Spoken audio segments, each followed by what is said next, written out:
그러면 숙제의 역할은 모르는 문제를 찾기 위함이다. 열심히 생각하는 능력인 거지, 뭐 특정한 어려운 문제를 만났을 때 학생들이 이 문제를 풀기 위해 사고를 할 거 아니에요.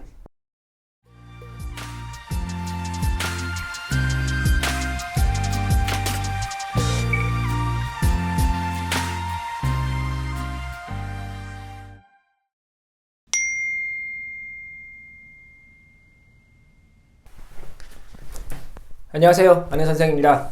오늘은 숙제에 대한 이야기를 좀 해보려고 합니다. 지난 영상에 숙제를 성실히 하는 학생이 되는 것만으로도 수포자가 안 될 수 있다, 이런 말씀을 드렸었는데 안 보신 분이 계시면 이제 숙제하고 수포자 그런 관계에 대한 영상은 지난 영상을 참고하시면 될 것 같습니다. 오늘은 숙제의 역할, 제가 숙제의 역할이라고 적었죠. 그래서 숙제는 어떤 역할을 하는가, 왜 중요한가, 그런 이야기를 좀 해보도록 하겠습니다. 대부분의 초등학생 혹은 중학생까지도 숙제하고 나면 공부를 다 했다고 생각하는데, 사실 숙제를 다 하는 것으로 뭐 최상위권이나 상위권 성적을 유지할 수 있는 기간이 있습니다. 그게 딱 중학교 3학년 때까지예요. 근데 이제 고등학교에 가면 모의고사를 치기 시작하고 또 학군지로 들어오면 또 내신 성적을 받는 게 너무 힘들기 때문에 숙제만으로 결코 되지 않습니다. 절대 되지 않습니다. 그렇기 때문에 숙제와 복습이라는 이 한 세트가 얼마나 완벽하게 이루어지는가에 의해서 학생들의 이제 고등학교 이후의 성적이 결정됩니다. 자, 그 중에서도 오늘은 숙제 이야기하는 겁니다. 자, 숙제의 역할은 크게, 그러니까 숙제를 일단 숙제를 안 풀어본 아니면 뭐 수업을 진행하고 나서 남아있는 분량 있잖아요. 안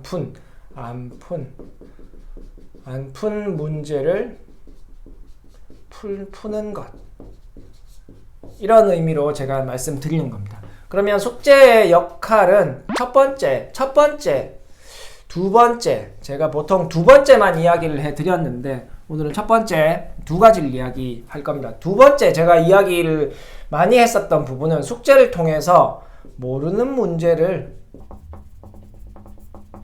찾기 위함이다. 이 부분을 가장 강조해서 제가 말씀을 드렸는데 1, 2번이지 뭐 첫 번째, 두 번째 중요하다, 어느 게 더 중요하다, 이런 말씀을 드리는 건 아니에요. 그래서 숙제를 함으로써 이제 숙제를 똑바로 해서 채점을 하면 이제 아는 문제와 모르는 문제를 이렇게 구분할 수 있죠. 이 역할을 숙제가 하는 것이고, 또 다른 하나는 우리가 이렇게 문제를 풀다 보면 뭐 10번에 안 풀리는 문제가 있잖아요. 잘 안 되는 문제. 그죠? 잘 안 되는 문제를 성적이 좋을수록, 성적이 올라갈수록 고민을 많이 하죠. 고민을 오래 합니다. 그죠? 성적이 낮아질수록 빨리 별표 치고 넘어가죠. 이게 뭐냐면 사고력의 차이죠. 열심히 생각하는 능력인 거지, 뭐 특정한, 요즘 뭐 그런 거 있잖아요. 특정한 유형의 문제를 풀어낼 수 있으면 사고력이 높고, 그렇지 않으면 사고력이 낮다, 그런 말이 아니잖아요, 사고력이. 그죠? 그래서 고민을, 한 문제를 열심히 풀어보려고 10분, 20분, 그 다음날 또 30분, 1시간씩 이렇게 투자하는 학생들이 사고력이 높은 거고, 빨리 포기하면 사고력이 낮다, 이렇게 저는 생각합니다. 그게 맞을 거예요. 자, 그렇기 때문에 숙제에서 이제 모르는 문제를 찾을 수 있는 이런 숙제가 그런 기능을 하는 거 외에, 숙제는 안 풀어본 문제, 자, 비어있는, 그러니까 안 푼 문제를 쭉 푸는 거잖아요.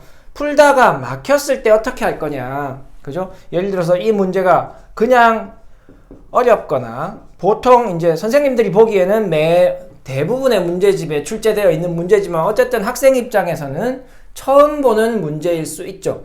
그죠? 처음 보는 문제. 그래서 그냥 어려운 문제. 우리 선생님 입장에서는 이 문제는 좀 어려운 문제에 속하는 거야 라고 할 수 있는 어려운 문제거나, 혹은 특정한 문제집에 그 교재 지필진이 문제를 만든 거예요. 그래서 완전 신유형이 될 수도 있습니다. 그죠?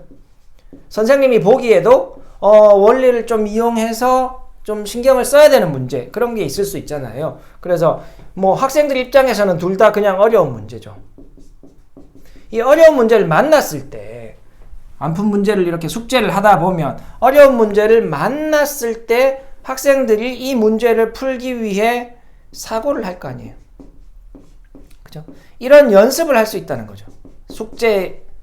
숙제의 역할이 틀린 문제를 찾는 것 외에, 그죠? 쭉쭉 풀다가 막혔을 때에 이거를 열심히 풀어보려고 붙잡고 늘어지는 연습을 할 수 있는 거예요. 그런 능력을 키우는 거죠. 왜? 안 풀어본 문제니까. 문제를 쭉쭉 풀다가 막혔다.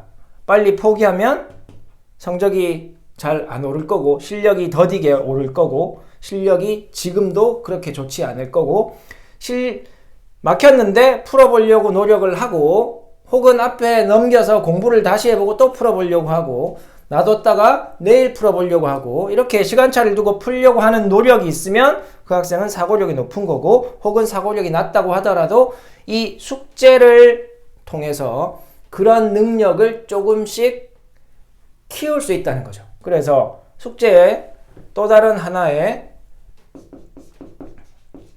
순기능은 사고력 향상, 뭐 이렇게 용어를 굳이 쓰자면, 그죠? 이렇게 안 풀리는 문제를 붙잡고 늘어진다고 하면 학생이, 자꾸 말씀드리지만 어려운 문제를 풀어내려고 노력하는 시간을 통해서 사고력이 향상된다.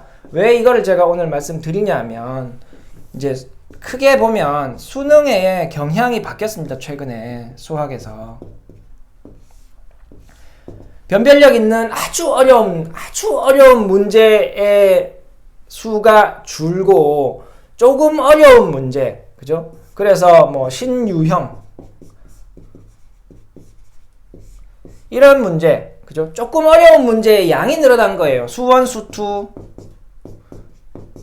미적분 혹은 확통, 기백 이렇게 선택 과목 체제로 바뀌면서, 그죠? 바뀌면서 여기까지가 22문제고 여기가 8문제인데 이렇게 바뀌면서 수능의 경향이 좀 바뀐 거예요.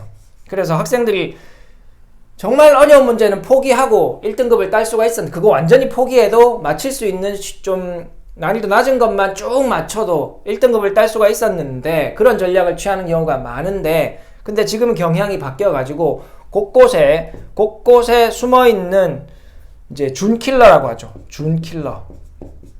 준킬러 문항들 때문에 당황해서, 그죠? 학생들이 수능을 망치는 경우가 꽤 있다 이거죠. 그래서 이런 상황에서 대처하는 능력은 사고력을 키우는 걸로 준킬러 문항, 그죠? 사고력을 키우는 것으로 준킬러 문항, 신유형 이런 문제들을 해결하는 능력을 키울 수 있다 이거죠. 그래서 모르는 문제를 찾아서 이 부분을 풀어낼 수 있도록 하는 것도 복습이고, 아주 어려운 문제는 아닌데 신유형이라서 이제 좀 고민을 해서 풀어냈다고 하면 다음번에 풀 때는 시간이 짧아질 수 있는데, 그렇지 않은 문제들은 복습을 해야, 만약에 한 문제를 푸는데 너무 오랜 시간이 걸린 문제는 자기가 풀어내긴 했지만 시간이 오래 걸렸던 문제들은 또 복습을 해야 그 시간을 줄일 수 있습니다. 그죠?